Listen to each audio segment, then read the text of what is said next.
Cytosine के। बात समझ आएगी? ए बराबर टी और जी बराबर सी, ऐसा कुछ बताया था मैंने।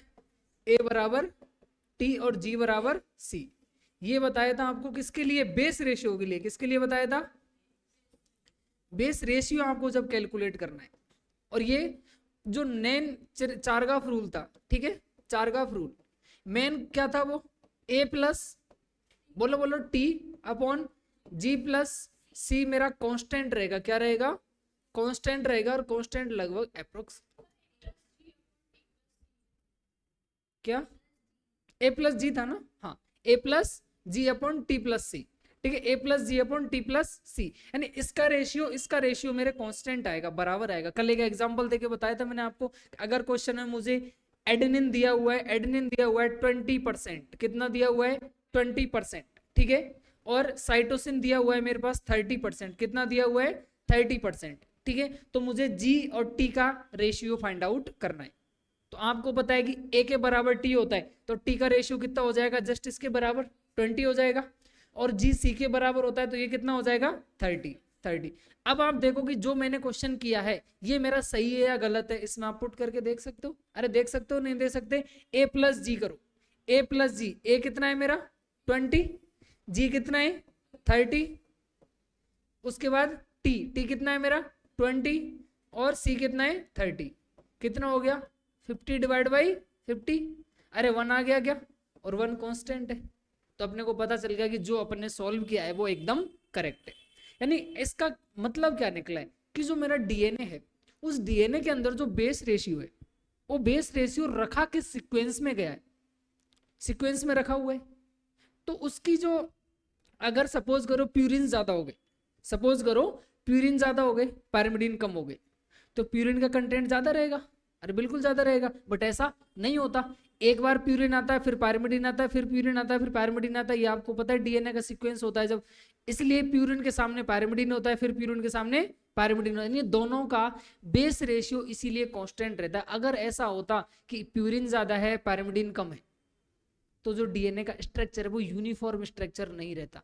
समझ आई के बाद? डीएनए का स्ट्रक्चर यूनिफॉर्म नहीं रहता। यूनिफॉर्म का मतलब क्या होता है? यूनिफॉर्म का मतलब ये होता है कि सर कोई भी सीक्वेंस है वो एक समान चल रहा है। कि सपोज करो यहाँ पर 2 सेंटीमीटर का गैप है, तो यहाँ भी 2 सेंटीमीटर का, यहाँ भी 2 सेंटीमीटर, यानी जितनी भी इसकी लेंथ है, इस पूरी लेंथ के अंदर मुझे 2-2 सेंटीमीटर का गैप देखने को मिलेगा। यूनिफॉर्म का मतलब होता है समान, equal.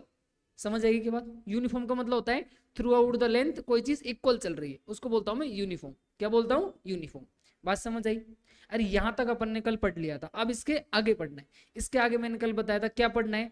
Silent feature of double helix DNA, ये बताया था। जो द्विकुंडली डीएनए होता है अपना, कौन सा द्विकुंडली डीएनए होता है, किसने दिया था? वाटसन एंड क्रिक ने दिया था। किसने दिया था? वाटसन एंड क्रिक ने। कब दिया था? 1953 में, 1953, ठीक है, 1953, 1953 में दिया था। उस मॉडल की कुछ विशेषताएं हैं, उस मॉडल की कुछ खास विशेषताएं, उन विशेषताओं को अपन पढ़ने वाले हैं। अरे बात समझे? आगे बढ़े, ठीक है। तो देखो वो कौन कौन सी विशेषताएं वो अपन पढ़ने वाले हैं भाई, ठीक है।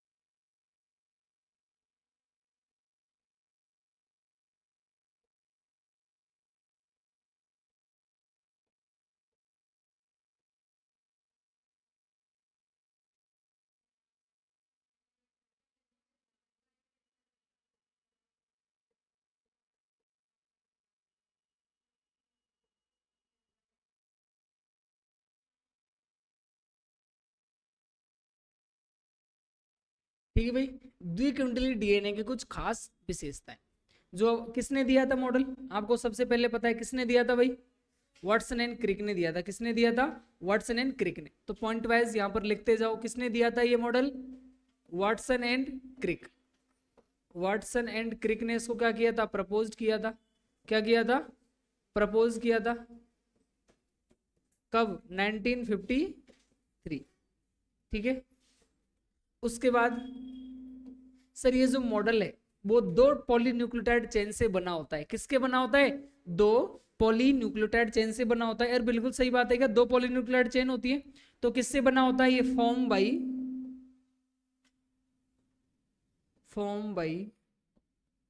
2 poly nucleotide chain, 2 polynucleotide chain से बना होता है। ठीक है, 2 पॉलीन्यूक्लियोटाइड चेन से बना होता है। हिंदी वाले भी मैं बोलता जाऊंगा, लिखते जाना साथ साथ में। ठीक है, 2 पॉलीन्यूक्लियोटाइड चेन से बना होता है। ठीक है, और तीसरा पॉइंट क्या होगा भाई इसका?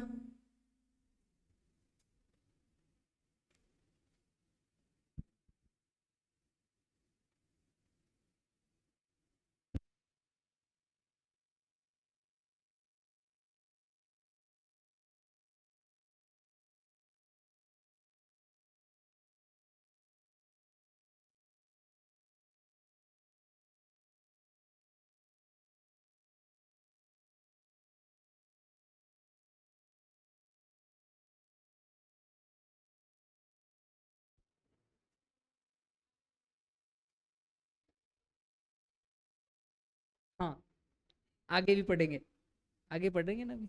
2 पॉलीन्यूक्लियोटाइड चेन से बना होता है। अब ये पॉलीन्यूक्लियोटाइड जो चेन होती है इनकी कुछ पोलैरिटी होती है। क्या होती है? पोलैरिटी, ध्रुवणता। क्या होती है इनकी? पोलैरिटी होती है। तो वो कैसी होती है भाई पोलैरिटी? एंटी पैरेलल पोलैरिटी होती है। इन दोनों चेन की जो पोलैरिटी होती है वो कैसी होती है? Anti parallel polarity. हिंदी में क्या बोलते हैं भाई इसको? क्या बोलते हैं हिंदी में एंटी पैरेलल पोलैरिटी को? प्रति समांतर ध्रुवणता। क्या बोलते हैं? प्रति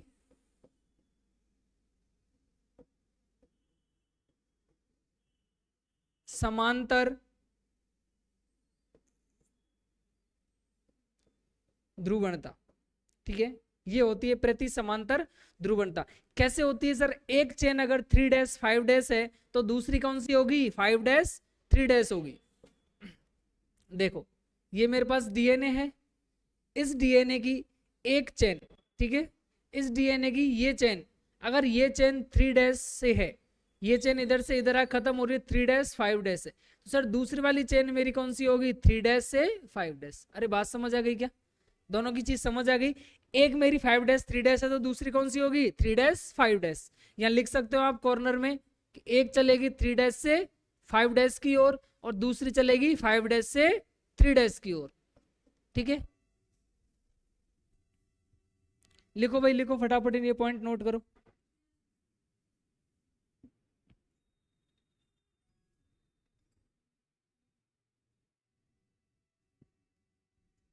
लिख लिया? आगे बढ़े? हाँ लिख लो।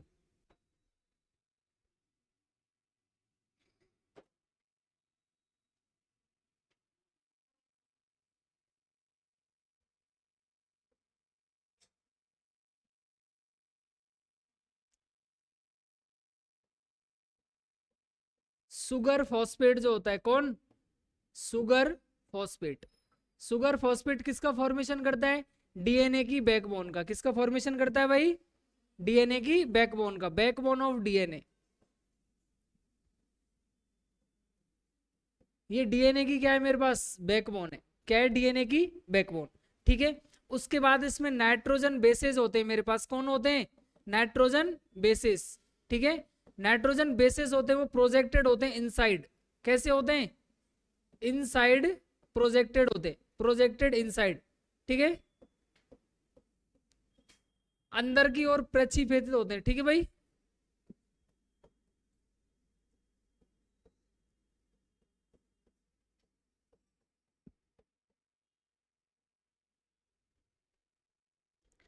और क्या प्रॉपर्टी होती है इसकी भाई? किसी को और पता है? और प्रॉपर्टीज बोलते जाओ फटाफट।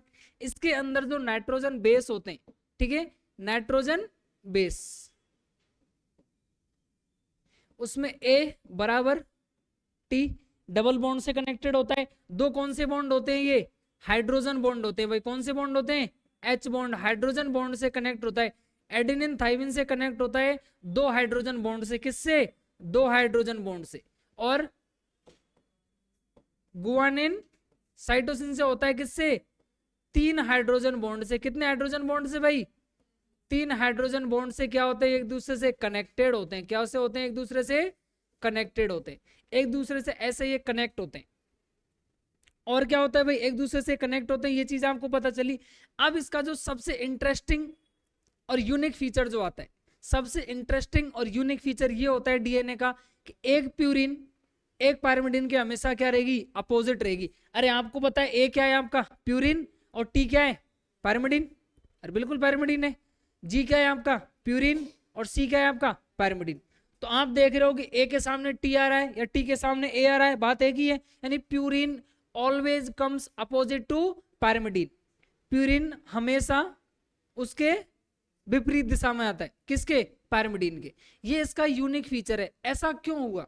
इसकी वजह से क्या होता है कि मुझे डीएनए के अंदर यूनिफॉर्म डिस्टेंस मेंटेन रहती है। क्या रहती है? यूनिफॉर्म डिस्टेंस मेंटेन रहती है। इसका लॉजिक समझ आ गया क्यों ऐसा हो रहा है? यूनिफॉर्म डिस्टेंस को मेंटेन करने के लिए।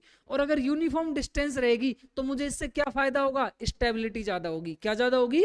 स्टेबिलिटी, स्थिरता ज्यादा होगी। ये क्वेश्चन अभी एग्जाम में पूछा हुआ है, कोई एग्जाम हुआ था अभी, उसमें पूछा हुआ क्वेश्चन है रिसेंटली कि डीएनए का, शायद सेकंड ग्रेड वाला जो पेपर हुआ था अभी, उसमें पूछा हुआ क्वेश्चन था कि डीएनए के अंदर जो यूनिफॉर्म डिस्टेंस होती है नाइट्रोजन बेसिस की, उसका क्या बेनिफिट होता है, क्या कारण होता है, मतलब उसका प्रॉफिट क्या है? तो उसका प्रॉफिट यही है कि स्टेबिलिटी देता है और यूनिफॉर्म डिस्टेंस को मेंटेन रखता है। अभी मैंने देखा था कुछ दिन पहले और उसमें आया हुआ था क्वेश्चन।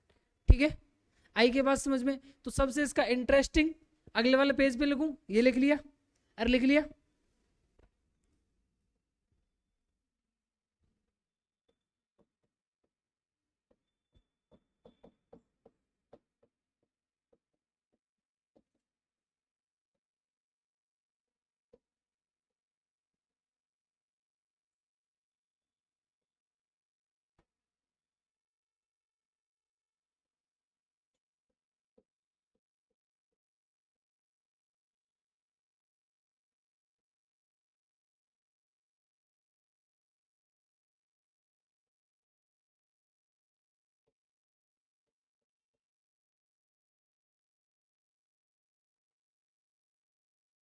इसका क्या बेनिफिट हुआ?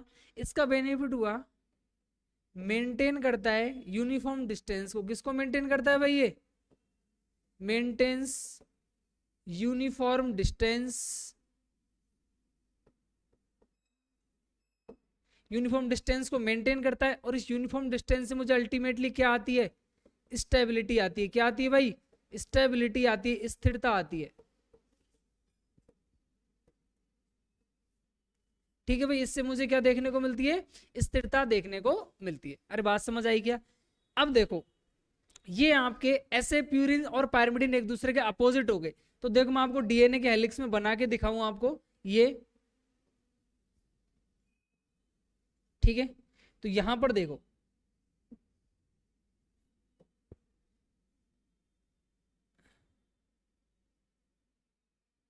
अरे ऐसे मेरे नाइट्रोजन बेस लगे, ऐसे नाइट्रोजन बेस लगे हुए हैं क्या?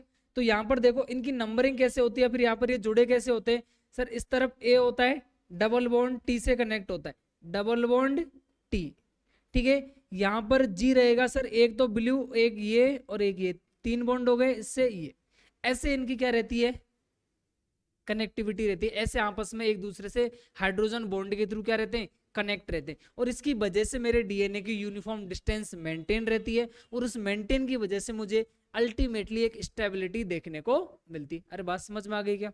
बात समझ आ गई। अब देखो किसी भी डीएनए को, ठीक है, किसी भी डीएनए के अंदर अब ये प्रेजेंट है, ये आप देख रहे हो, ये टर्न, इस डीएनए में टर्न देख रहे हो, इन टर्न्स को क्या बोलते हैं? क्या बोलते हैं टर्न्स को? टर्न को बेस पेयर हेलिक्स बोलते हैं। क्या बोलते हैं? हेलिक्स। इस एक टर्न को बोलता हूं मैं क्या? हेलिक्स। क्या बोलता हूं? हेलिक्स। ठीक है भाई, इस हेलिक्स की जो बीच की डिस्टेंस होती है इसको बोलता हूं पिच। क्या बोलता हूं? पिच। क्या बोलता हूं भाई? पिच। बात समझ आई? इसके बीच की जो डिस्टेंस है उसको क्या बोलता हूं मैं? पिच। यानी एक पिच ऑफ हेलिक्स कितनी होती है? किसी को आइडिया है कि भाई पिच ऑफ हेलिक्स कितनी होती है? 3.4 नैनोमीटर। एक हेलिक्स की पिच कितनी होती है? 3.4 नैनोमीटर। ठीक है, किसकी किसकी लेंथ होती है?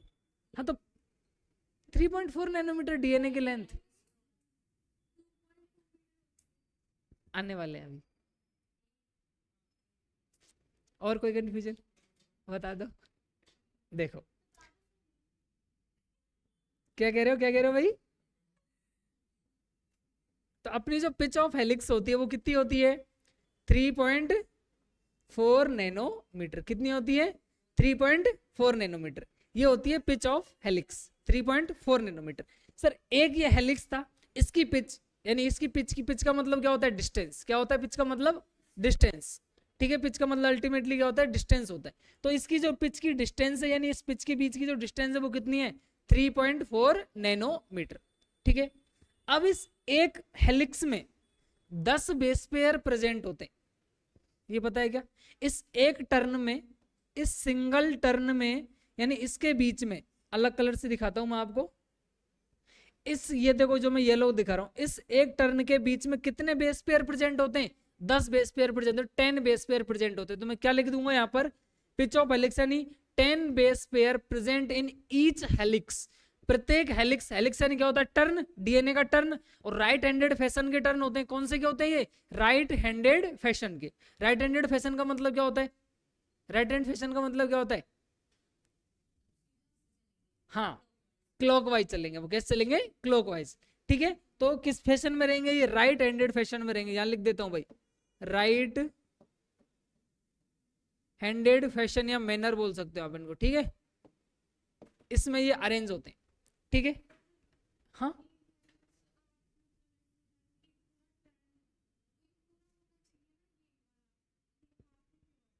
हाँ, देखो ये डीएनए सीधा है। अभी मेरे पास ऐसे देखो, ये मेरे पास डीएनए था एकदम सीधा है, इसमें मैं टर्न नहीं बना रहा हूं। ठीक है, चलो रुको मैं बताता हूँ। ये रहा, ठीक है, ऐसे है ये, इसमें टर्न नहीं है। अब मैं इसमें टर्न बनाऊंगा तो देखो थोड़ा 3D अज्यूम करके देखना। ठीक है भाई, 3D थोड़ा सा अज्यूम करके देखना। इसको मैं इधर घुमाता हूँ, जो व्हाइट कलर से दिख रहा है इधर आ गया। अरे आ गया बिल्कुल। इसको मैं इधर घुमाऊंगा, आ गया। अगेन ये इधर आ जाएगा, ये इधर आ जाएगा। अरे हुआ कि नहीं हुआ टर्न? अब ये ऊपर से कहीं से जुड़ा हुआ होगा। ठीक है, यहां से ऐसे बन जाएगा, यहां से ऐसे बन जाएगा और फिर ऐसे खुल जाएगा। अरे ऐसे ही खुलेगा क्या? तो मेरे कहने का मतलब है ये है, ये एक टर्न है। समझ गए क्या? ये एक टर्न है। वो दिखाने में ऐसा दिखता है आपको, ये एक्चुअल में एक टर्न ऐसे। ठीक है, 3D स्ट्रक्चर होता है तो उसको थोड़ा सा अज्यूम करके चलना है। ठीक है, बाकी एक टर्न अपना ये। इस एक टर्न के अंदर कितने बेस पेयर प्रेजेंट होते हैं? 10 बेस पेयर प्रेजेंट होते हैं। यानी ईच टर्न ऑफ हेलिक्स में कितने प्रेजेंट होते हैं? 10 base pair. Each turn off helix 10 base pair, short में लिख रहा हूं बीपी, इज प्रेजेंट। अरे भाई 10 बेस पेयर प्रेजेंट होते हैं। ठीक है, बात समझ आ गई सबके? अब मैं आपसे कह रहा हूं, ध्यान से सुनो, लिख लेना, मैं टाइम देता हूं लिखने के लिए, ध्यान से सुनो। अब यहां पर 10 बेस पेयर प्रेजेंट हैं। ये कितने बेस पेयर हैं? यहां पर 10 बेस पेयर है। मुझे इन 10 के बीच की दूरी कैलकुलेट करनी है। तो मुझे इस पूरे की डिस्टेंस पता है कितनी? 3.4 नैनोमीटर। और इसके अंदर मुझे पता है कि 10 इसमें बेस पेयर है। अब मुझे प्रत्येक बेस पेयर की दूरी देखनी है। एक बेस पेयर से दूसरे बेस पेयर के बीच की डिस्टेंस कितनी है? तो मैं इससे डिवाइड कर दूंगा इसको। क्या कर दूं इसको? डिवाइड। तो distance between each base pair आ जाएगा। अरे प्रत्येक बेस पेयर के बीच की जो दूरी है वो कैलकुलेट हो जाएगी क्या? भाई टोटल इसके अंदर 10 है और इसकी टोटल दूरी कितनी है? 3.4 नैनोमीटर। मैं इससे उससे भाग दे दूं, डिवाइड कर दूं, तो मुझे एक बेस पेयर के बीच की जो दूरी है वो निकल आएगी क्या? यानी दो बेस पेयर के बीच की जो दूरी है वो निकल के आ जाएगी। बात समझ में आ रही है? तो distance between each base pair. अब मैं क्या बात करूंगा भाई? Distance between each base pair. ठीक है, ईच बेस पेयर के बीच में कितनी हो जाएगी? 3.4 नैनोमीटर डिवाइड बाई 10, यानी कितनी हो गई? 3.4।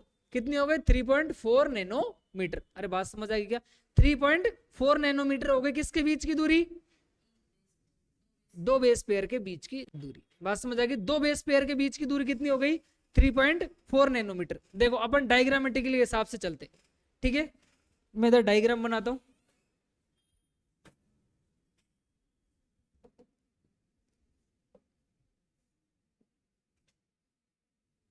ठीक है,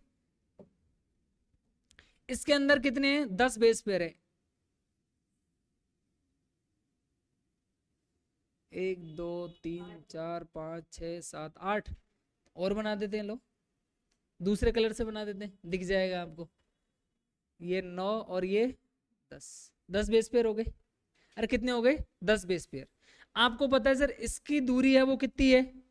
अरे कितनी है इसकी दूरी? इसके अंदर बेस पेयर है वो कितने? 10। कितने हैं? 10 बेस पेयर। इसके अंदर 10 बेस पेयर है, इसकी टोटल दूरी ये है, तो मुझे ईच बेस पेयर के बीच की डिस्टेंस निकालनी है। तो मैं इसको डिवाइड कर दूं तो मुझे ये आ गया। ठीक है, बात समझ आ गई आपको? अरे यहां तक क्लियर? कोई डाउट? ये समझ आ गया। अब देखो, आपको पता है कि मुझे डीएनए की लेंथ कैलकुलेट करनी हो। क्या कैलकुलेट करनी हो? लेंथ। अब पूरे डीएनए के अंदर ऐसे बेस पेयर ही तो लगे हुए हैं। अरे कुछ और कुछ लगा हुआ है क्या?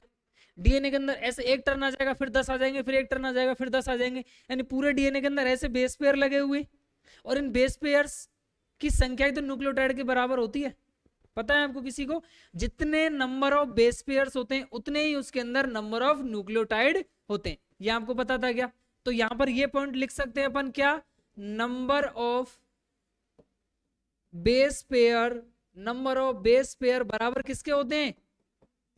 Number of nucleotide. न्यूक्लियोटाइड के नंबर के बराबर होते हैं। ह्यूमन के अंदर कितने बेस पेयर होते हैं? ह्यूमन का जो डीएनए होता है उसके अंदर कितने बेस पेयर होते हैं टोटल? 6.6 इंटू 10 की पावर 9। कितने होते हैं? 6.6 इंटू 10 की पावर 9 बेस पेयर्स प्रेजेंट होते हैं। किसमें? डिप्लॉयड सेल में। ध्यान रखना, डिप्लॉयड सेल। कई बार हैप्लॉयड सेल का आपसे पूछ लेता है तो उसका जस्ट आधा 3.3, और डिप्लॉयड का पूछ रहा है तो अपन डिप्लॉयड है तो डिप्लॉयड की बात करेंगे। यानी ह्यूमन के अंदर कितने होते हैं? 6.6 इंटू 10 की पावर 9 बेस पेयर। ठीक है, तो ह्यूमन के अंदर मैं यहां लिख देता हूं, ह्यूमन के अंदर भाई कितने बेस पेयर्स हो गए? In human. और ह्यूमन के भी किसमें? डिप्लॉयड सेल में। कितने बेस पेयर होते हैं टोटल? 6.6 10 की पावर 9 बेस पेयर्स प्रेजेंट होते हैं। अरे बात समझ आ गई क्या? इतने बेस पेयर प्रेजेंट होते हैं। आपको पता चला सर मुझे एक बेस पेयर के बीच की दूरी 3.4 नैनोमीटर। कितनी? 3.4 नैनोमीटर। और सर टोटल बेस पेयर इतने होते हैं, टोटल बेस पेयर इतने होते हैं। तो क्या मैं इन दोनों को मल्टीप्लाई कर दूं तो मेरे पास मेरे डीएनए की लेंथ निकल के आ जाएगी क्या? अरे डीएनए की लेंथ निकल के आ जाएगी क्या? जैसे आपको पता है सर इस क्लास से मतलब यहां से और लास्ट बेंच तक इसके बीच में 20 बेंच रखी हुई है। कितनी रखी हुई है? 20 बेंच रखी हुई है। प्रत्येक बेंच के बीच में 2-2 सेंटीमीटर का गैप है। तो यहां से वहां तक की मुझे दूरी मिल जाएगी क्या? ऐसे में डीएनए की लेंथ कैलकुलेट कर सकता हूं। सर मुझे ईच बेस पेयर के बीच की डिस्टेंस पता है, total number of base pair पता है। अरे बिल्कुल पता है। टोटल बेस पेयर कितने होते हैं? 6.6 10 की पावर 9। और प्रत्येक बेस पेयर के बीच की दूरी कितनी होती है? 3.4 नैनोमीटर, सॉरी 0.34 नैनोमीटर, 0.34 नैनोमीटर। बात समझ आ गई? इन दोनों को मैं मल्टीप्लाई कर दूं तो मेरे पास टोटल डीएनए की लेंथ निकल के आ जाएगी। क्या निकल के आ जाएगी? डीएनए की टोटल लेंथ निकल के आ जाएगी। आ जाएगी या नहीं आ जाएगी? तो मैं इसको मल्टीप्लाई कर देता हूं तो टोटल लेंथ ऑफ डीएनए देखते हैं अपन। देखो टोटल लेंथ ऑफ डीएनए कि टोटल डीएनए की लेंथ कितनी होती है, तो मल्टीप्लाई करेंगे 6.6 इंटू 10 की पावर 9 इंटू 0.34 नैनोमीटर। नैनोमीटर को मीटर में कन्वर्ट करते हैं तो एक नैनोमीटर में कितने होते हैं? 1 नैनोमीटर बराबर होते हैं 10 की पावर -9 मीटर। एंगस्ट्रम में, एक एंगस्ट्रम में होते हैं 10 की पावर -10 मीटर। ठीक है भाई, मीटर में कन्वर्ट कर ले इसको तो 6.6 इंटू 10 की पावर 9 इंटू 0.34 10 की पावर -9। अरे 10 की पावर -9 से +9 कैंसिल हो जाएगा क्या? अब क्या बच गया? 6.6 इंटू 0.34। मल्टीप्लाई करो, मल्टीप्लाई करो, मल्टीप्लाई करो, कितना आएगा देखो 6.6 इंटू 0.34 मल्टीप्लाई करो भाई, कितना आ जाएगा? 2.24 मीटर के आसपास आ रहा है, 2.24 मीटर के आसपास आ रहा है लगभग। बात समझ आ गई? आप होशियार हो। ठीक है, 2.24 मीटर। आपको पता चला सर डीएनए सेल के अंदर होता है, सेल में भी न्यूक्लियस के अंदर होता है। सर सेल ही बहुत छोटी होती है, न्यूक्लियस और भी छोटा होता है, क्योंकि सेल के अंदर न्यूक्लियस होता है तो न्यूक्लियस और भी छोटा होगा, ऑब्वियस सी बात है। उस न्यूक्लियस के अंदर डीएनए रखा होता है, वो और भी छोटा होना चाहिए। तो 2 मीटर बड़ा डीएनए, 2 मीटर तो इतना लंबा होता है। इसी वजह से अब इतना बड़ा डीएनए इतने छोटे से स्ट्रक्चर के अंदर कैसे आ पा रहा है? इसको रखने के लिए अपन क्या करते हैं? डीएनए की पैकेजिंग करते हैं। क्या करते हैं? डीएनए की पैकेजिंग। बात समझ आई क्या? अरे आप कहीं टूर पे जाते हो, बहुत सारे कपड़े हो गए, वो तो नहीं करते, कट्टा ले लेते हो अनाज वाला, उसको भर के ले जाते हैं, ऐसे नहीं, बैग में रखते हैं, बढ़िया वाला शोल्डर बैग, ट्रॉली बैग, तो सीक्वेंस में जमाते अपन एकदम, उनकी ऐसे घड़ी गाल के प्रेस व्रेस करके आयरन वायरन लगा के बढ़िया एकदम सिस्टमेटिक जमाते हैं। एक और आ जाएगा, अभी तो पानी की बोतल और आ जाएगी, अभी इसमें कुरकुरे आ जाएंगे, चिप्स आ जाएगी, सारा सामान अरेंज करते हैं। अगर उसी सामान को अपन बिखेर दें तो अपने को लगेगा ही नहीं कि यार इतने से बैग में आ जाएगा।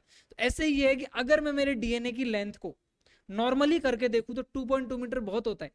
अरे 2.2 मीटर बहुत लेंथ होती है। 1 मीटर में कितने? 100 सेंटीमीटर। ठीक है, तो लगभग कितना हो गया? 220 सेंटीमीटर हो गए, 220 सेंटीमीटर के आसपास हो गया। तो 220 सेंटीमीटर काफी बड़ा होता है, या 2.2 मीटर बहुत बड़ा होता है। इसको इतनी छोटी सेल के अंदर, जो अपनी नेकेड आई से दिखती भी नहीं है, अपने को दिखती है किसी को नेकेड आई से? नहीं दिखती, माइक्रोस्कोप से दिखती है। ठीक है, उसके अंदर ये इतना बड़ा डीएनए रखा कैसे गया है? इसी के लिए मुझे डीएनए को कॉम्पैक्ट पैकेजिंग करनी होती है। इसलिए मैं जो जेनेटिक्स पढ़ा रहा था, आपको बोला था उस दिन, डीएनए को कॉम्पैक्ट करते हैं तो क्या बनता है? क्रोमेटिन बनता है। क्या बनता है? क्रोमेटिन। और क्रोमेटिन को कॉम्पैक्ट करते हैं तो क्या बनता है? कंडेंस, यानी कंडेंस फॉर्म ही हो गई उसकी। उससे क्या बनता है? क्रोमोजोम। और अपने को क्रोमोजोम ही दिखते हैं, डीएनए नहीं दिखता। बोला था उस दिन। आगे बात, अभी भी मुझे इस डीएनए को क्या करना है? बहुत कॉम्पैक्ट करना है, पैक करने के लिए। बात समझ आ गई? ये यहां तक मैंने इसके कुछ फीचर्स देख लिए। और फीचर्स भी रह रहे हैं क्या? अरे और फीचर भी रह रहे हैं क्या? एक फीचर और रह रहा है, गर्दन हिलाने से काम नहीं चलता। एक फीचर और रह रहा है, एक फीचर रह रहा है। किसी को याद है तो बताओ, नहीं तो मैं तो बताऊंगा। बताओ भाई, किसी को पता है क्या? एनसीईआरटी की लास्ट लाइन।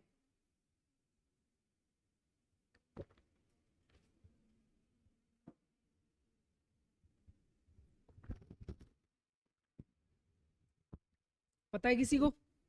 नहीं पता? एनसीईआरटी में लाइन लिखी हुई है, one base pair stacks over other base pair. NCERT में लाइन दी हुई है, one base pair is stack over other base pair. Stack का मतलब होता है जमाना। सतोलिया खेला सबने? अरे अपन सतोलिया के लिए वो उसको जमाते हैं, गोटियों को एक दूसरे के ऊपर 7 होती हैं, वो एक दूसरे के ऊपर जमाते हैं ऐसे सिक्के की तरह, ऐसे रखते हैं ना उनको, ऐसे रखते हैं, फिर बॉल से इनको गिरा देते हैं। ऐसे ही क्या होता है कि जब मेरे डीएनए के अंदर ये बेस पेयर्स रखे हुए, तो ये मुझे कुछ ऐसे ही दिखाई दे रहे हैं क्या? अरे बिल्कुल। अगर मैं इस पार्ट को हटा देता हूं, ये जो डीएनए का साइड वाला पार्ट है मैं इसको हटा दूं, जो इसकी आउटर लाइन है इसको हटा दूं, तो इसके अंदर बचे हुए, जैसे देखो इधर करता हूं मैं, इधर बताता हूं आपको, ये है मेरे पास ऐसे। ठीक है, अब मैंने यहां से क्या किया? इसको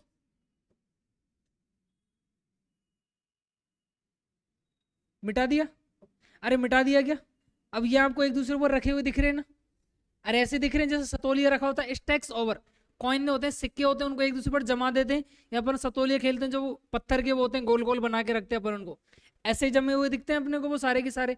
तो इसकी वजह से क्या हो रहा है? इसको बोलते हैं स्टैक्स ओवर ईच अदर। क्या बोलते हैं इसको? Stacks over each other. ठीक है, ये टर्म होती है, ये एक दूसरे के ऊपर जमे हुए होते हैं। इसका मतलब क्या है कि ये एक दूसरे के ऊपर इस सीक्वेंस में जमे हुए हैं कि अगर मैं इनको, जब तक कोई एक्सटर्नल चीज से नहीं मारूंगा, ये गिरेंगे नहीं। जब तक मैं इनको किसी एक्सटर्नल चीज से फोर्स नहीं लगाऊं, प्रेस नहीं करूं, तब तक ये गिरने वाले नहीं है। यानी डीएनए को मैं जब तक कोई एक्सटर्नली उसके अंदर छेड़छाड़ नहीं करूं, तब तक मेरे बेस पेयर्स के अंदर कुछ भी फर्क नहीं पड़ने वाला है। तो ये मुझे क्या दे रहा है, स्टेबिलिटी दे रहा है, स्थिरता दे रहा है ना। अरे भाई आपने बहुत अच्छे से जमा दिया, कोई चीज है बहुत अच्छे से जमा के रखी है, जब तक आप उसको छेड़ोगे नहीं तब तक वो गिरेंगे नहीं। अरे बिल्कुल सही बात है। तो आपने उसको क्या दे दी, स्टेबिलिटी दे दी, क्या दे दी, स्टेबिलिटी। तो ये बेस पेयर एक दूसरे के ऊपर ऐसे रखे हुए होते हैं, दिखते हैं, इमेजिनरी है ये, कैसा है, इमेजिनरी है, 3D मॉडल का, एग्जैक्ट नहीं है, इमेजिनरी है 3D मॉडल का, ठीक है। तो उसके अंदर ही एक दूसरे पर रखे हुए प्रतीत होते हैं, इसकी वजह से मुझे डीएनए की एक एक्स्ट्रा स्टेबिलिटी देखने को मिलती है। इसीलिए आपने देखा होगा सर, आरएनए और डीएनए दोनों में डीएनए ज्यादा स्टेबल होता है, आरएनए कम स्टेबल होता है। जेनेटिक इंफॉर्मेशन को स्टोर करने का काम कौन करता है, अच्छा डीएनए करता है। बट चेंज किसके अंदर जल्दी होता है, आरएनए के अंदर, क्योंकि आरएनए की स्टेबिलिटी कम होती है। कुछ ऐसे भी रीजन होते हैं वहां पर, बात समझ आएगी क्या, कुछ ऐसे रीजंस भी होते हैं, वो मैं आपको आगे बताऊंगा जब आरएनए और डीएनए को डिफरेंस करेंगे अपन, आरएनए वर्सेस डीएनए पढ़ेंगे, वहां पर मैं आपको ये सारी चीजें बताऊंगा। अरे बात समझ आ गई क्या, यहां तक लिख लो फटाफट। टेस्ट में कितना आएगा अभी पढ़ाया ही कहीं, आज क्या हुआ है, वेडनेसडे क्या, आज सैटरडे को टेस्ट, तो पढ़ा देंगे उस दिन तक, तो ज्यादा नहीं पढ़ाएंगे। हाँ इसी चैप्टर का, डोंट वरी, इसी चैप्टर का आएगा, लास्ट के 3 सिंड्रोम रह रहे हैं वो डालूंगा मैं, 3-4 सिंड्रोम पढ़ाए थे ना, वो मैंने पिछले टेस्ट में नहीं दिया, सिंड्रोम सारे हैं तो वो डाल देंगे क्वेश्चन। कहाँ से लिखना है, यहाँ से लिखना है क्या, ये लिख लिया, यहाँ से नोट डाउन करो फटाफट, लिख लिया था कि ये, अरे लिख लिया था कि भाई सबने, जल्दी लिखो फटाफट जिसने नहीं लिखा।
अरे लिख लिया क्या, स्पीडली लिखो थोड़ा सा, ये नोट डाउन कर लिया, ये भी कर लिया कि नोट डाउन, मतलब पढ़ाते पढ़ाते तुम बड़े कलाकार हो गए, बहुत जल्दी लिखते हैं सर हम। कुछ दिन बाद हम आपको ही वक्त नहीं देंगे, आप लिखोगे नहीं उससे पहले हम लिख लेंगे, एनसीईआरटी लेके सर, नोट्स बने लाएंगे, मॉड्यूल मिल जाएंगे हमें, मॉड्यूल छाप के ले आएंगे, ये लो सर नोट्स। कुछ दिन बाद आप इधर बैठोगे, हम इधर आ जाएंगे, बिल्कुल बिल्कुल हो सकता है, ऐसा नहीं हो सकता सर, आप इधर बैठो, आज मैं समझाता हूँ, देखते हैं, देखते हैं, वक्त बताएगा। सास भी कहू बहू थी,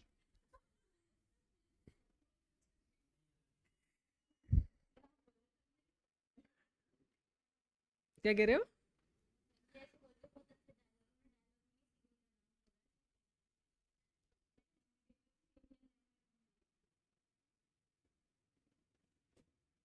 जल्दी लिखो भाई, जल्दी लिखो, एक छोटा सा टॉपिक रह रहा है, सेंट्रल डोगमा, नाम सुना है किसी ने सेंट्रल डोगमा, हाँ तो वो पढ़ने वाले वन, फटाफट लिखो उसको जल्दी।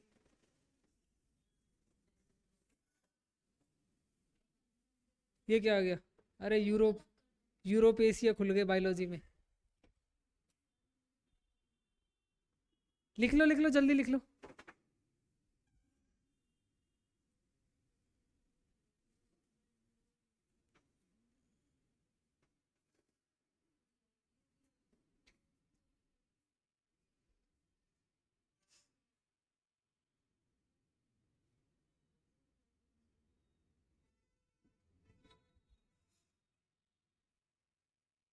आगे आओ देखो, अब अपन पढ़ेंगे क्या, सेंट्रल डोगमा, क्या पढ़ेंगे भाई, सेंट्रल डोगमा। किसने दिया सेंट्रल डोगमा, किसी को पता है क्या, अरे सेंट्रल डोगमा किसने दिया, किसने, उन साइंटिस्ट का नाम है फ्रांसिस क्रिक। क्या नाम है? Francis Crick. फ्रांसिस क्रिक नाम के जो साइंटिस्ट थे उन्होंने सेंट्रल डोगमा दिया। सेंट्रल डोगमा का मतलब क्या होता है? आवाज नहीं भाई। सेंट्रल डोगमा का मतलब क्या होता है? सेंट्रल डोगमा का मतलब होता है फ्लो ऑफ इंफॉर्मेशन। क्या होता है? फ्लो ऑफ इंफॉर्मेशन, सूचनाओं का बहाव। कि सूचनाएं कैसे क्या कर रही हैं? बह रही है, फ्लो कर रही है, इंफॉर्मेशन ट्रांसफर हो रही है। इसका मतलब क्या होता है? इनफॉर या फ्लो, फ्लो या फिर ट्रांसफर ऑफ इंफॉर्मेशन।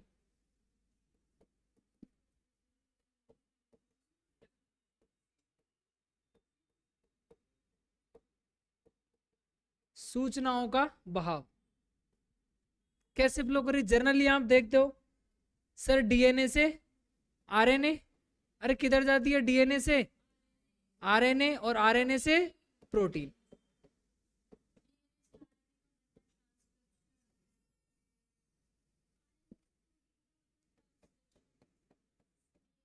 ठीक है, ये जर्नली होता है, ये आपने देखा होगा जर्नली।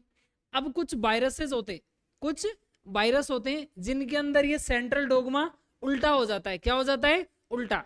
उसको बोलते हैं अपन रिवर्स सेंट्रल डोगमा। क्या बोलते हैं? Reverse central dogma. क्या बोलेंगे उसको? Reverse central dogma. उनके अंदर इंफॉर्मेशन थोड़ी सी उल्टी चलती है। उल्टी चलने का मतलब ये नहीं है सर प्रोटीन से आरएनए बन जाएगा, ऐसा नहीं होता। डीएनए का पहले रेप्लिकेशन होगा, फिर डीएनए से आरएनए बनेगा, फिर आरएनए से प्रोटीन बनेगी। बात समझ आ गई? पहले डीएनए खुद क्या करेगा? खुद का रेप्लिकेशन। रेप्लिकेशन होने के बाद उस डीएनए से क्या बनेगा? आरएनए। आरएनए के बाद बनेगा प्रोटीन। उसको बोलते हैं रिवर्स सेंट्रल डोगमा। किसके अंदर प्रेजेंट होता है? वायरस। वायरस सेल्स में एग्जांपल है एचआईवी वायरस सेल। कौन सा? HIV virus cell. ठीक है, उनके अंदर होता है, उसको क्या बोलते हैं अपन? Reverse central dogma.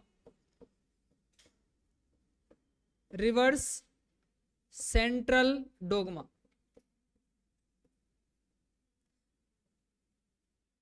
किन के अंदर प्रेजेंट होता है ये? इसका एग्जांपल भाई एचआईवी वायरस सेल्स। ठीक है ना, कुछ वायरस सेल्स के अंदर पाया जाता है ये। क्या होता है वहां पर? देखो वहां पर क्या होगा? पहले डीएनए है, इस डीएनए का क्या होगा? रेप्लिकेशन होगा। क्या होगा भाई? डीएनए का रेप्लिकेशन होगा। इसकी प्रतिकृति फॉर्म बनेगी। क्या बनेगी? प्रतिकृति फॉर्म। रेप्लिकेशन होगा भाई इसका। ठीक है, रेप्लिकेशन के बाद आरएनए बनेगा। क्या बनेगा? आरएनए। और आरएनए से बनेगा प्रोटीन। क्या बनेगा? प्रोटीन। ठीक है, डीएनए से आरएनए बनता है, उसको क्या कहते हैं? ट्रांसक्रिप्शन। क्या बोलते हैं भाई? ट्रांसक्रिप्शन। और इधर क्या बोलते हैं? ट्रांसलेशन। ठीक है, हिंदी में क्या बोलते हैं इसको? रूपांतरण। क्या बोलते हैं भाई ट्रांसलेशन को?